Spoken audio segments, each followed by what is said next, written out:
Please get ready for a dictation of exercise 1 and 2 from May 2021 issue of Progressive magazine. 5 seconds.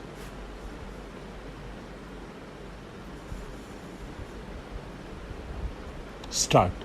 Questions of equity apart, the mode and scale of subsidizing has had two effects.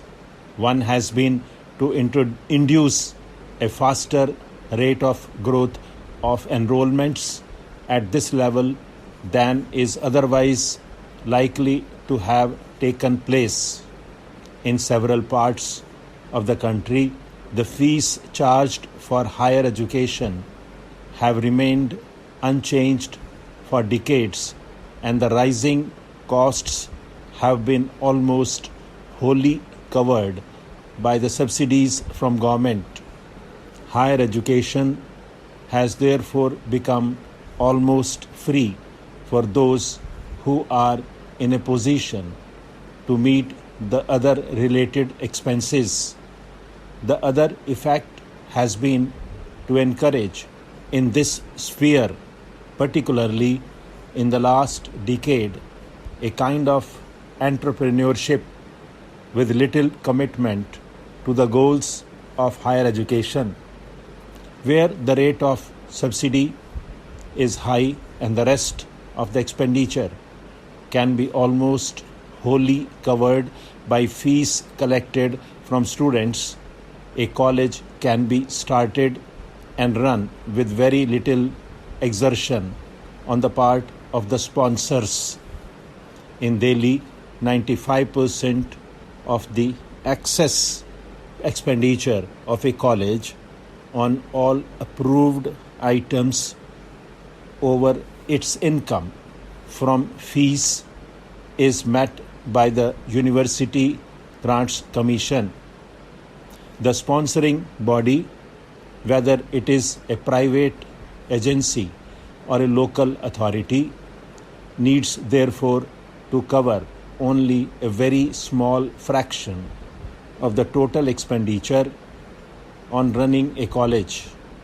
Naturally, there is no dearth of entrepreneurs for starting colleges with an eye on the patronage and influence they can exercise through their control over them.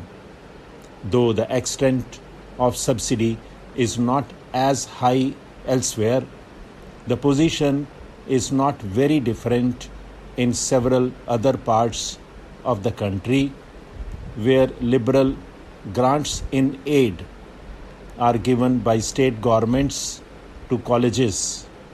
The main qualification required of the promoters of higher education under these conditions is only that they have the contacts for securing the necessary financial and other support from the powers that be. Where the rate of subsidy is not so high, some adjustments are called for. These are usually made in the fees charged from students and in the teacher-student ratios maintained. Thus, the annual fee for undergraduate education ranges all the way from less than rupees 100 per student, the colleges in Rajasthan, to well over rupees 300 per student in Bombay. The average number of students assigned to a teacher also varies from as low as 12 in some areas to more than twice that figure in others. This subsidy has to be discontinued. All this has usually a decisive impact on the higher levels of decision making and administration in the universities. For both the representatives of college managements and of teachers, secure representation in the various bodies of the universities of which they form a part.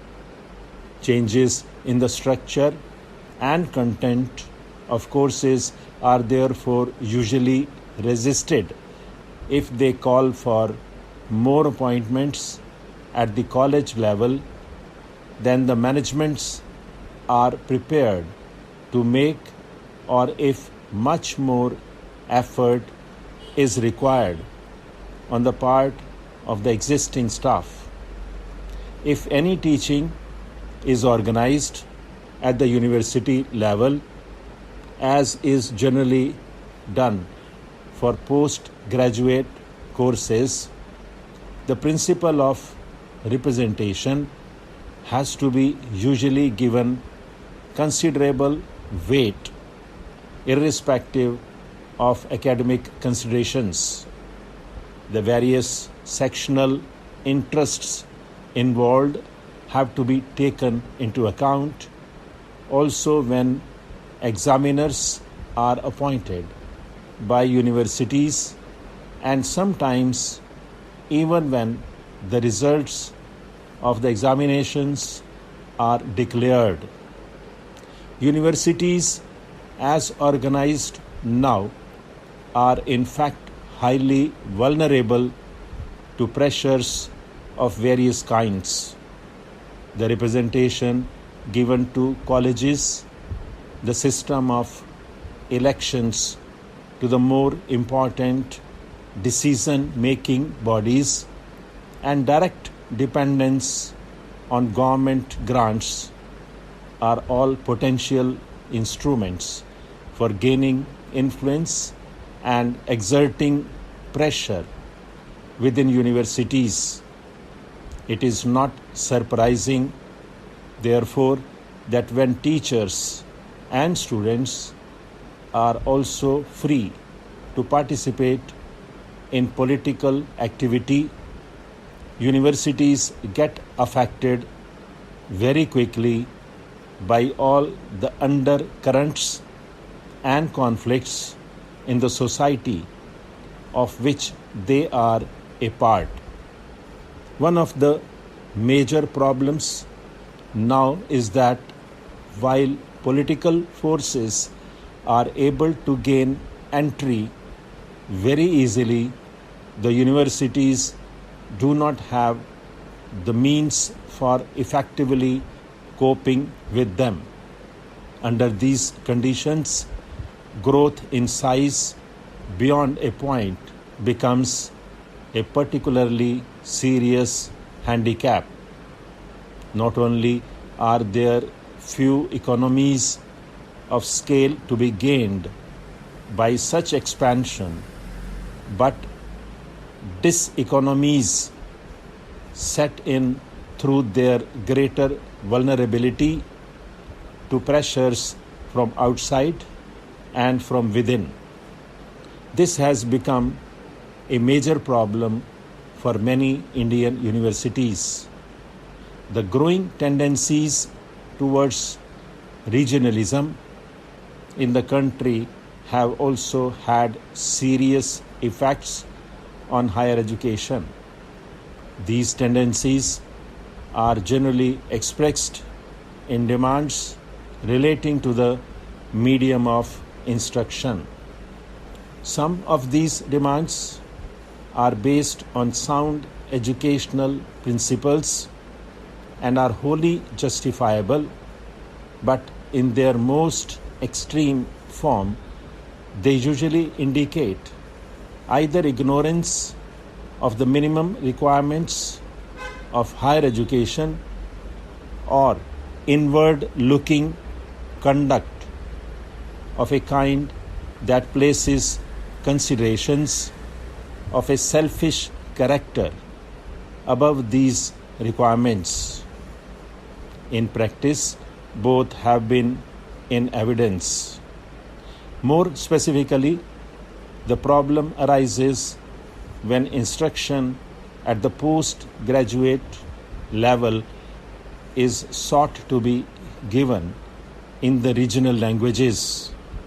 For most of the relevant literature at that level is usually not available. Stop.